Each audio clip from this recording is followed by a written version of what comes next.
και μας ζητάνε για αυτό το δρόμο να πληρώσουμε. Είναι με τα καλά τους.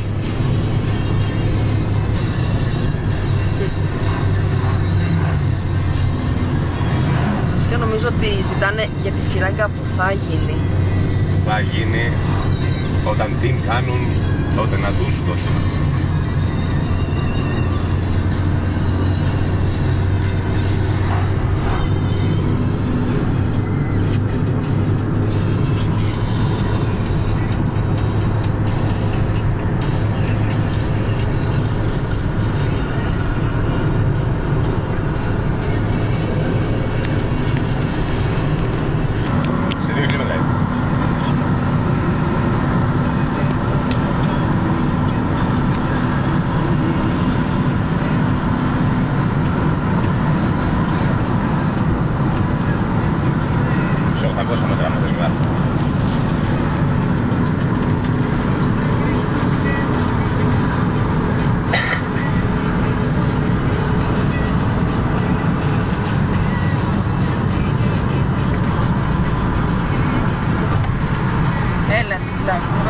Με το Παρδό.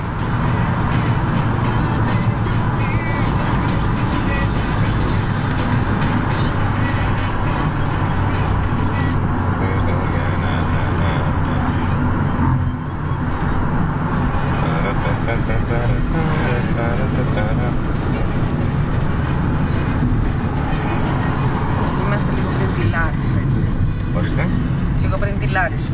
Είμαστε λίγο πριν τη Λάρισα, ναι. Και πάμε να περάσουμε τα διόδια με το γνωστό παραδοσιακό τρόπο που δεν πληρώνουμε. 1 ευρώ να το δώσουμε. Ας. Όχι έτσι. Τσακιστό.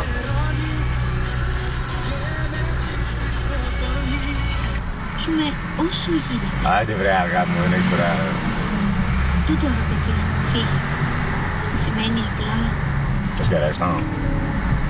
το γλυκύτατο όνομα του Ιησού να είναι μονίμως στα χείλη μας.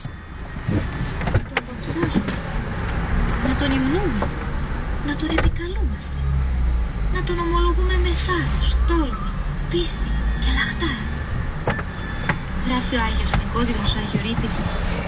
Λοιπόν, Καλά καλά και όλα ωραία. 1 χρόνια πολλά δεν είπες. Χρόνια πολλά παιδιά, δεν πληρώνουμε.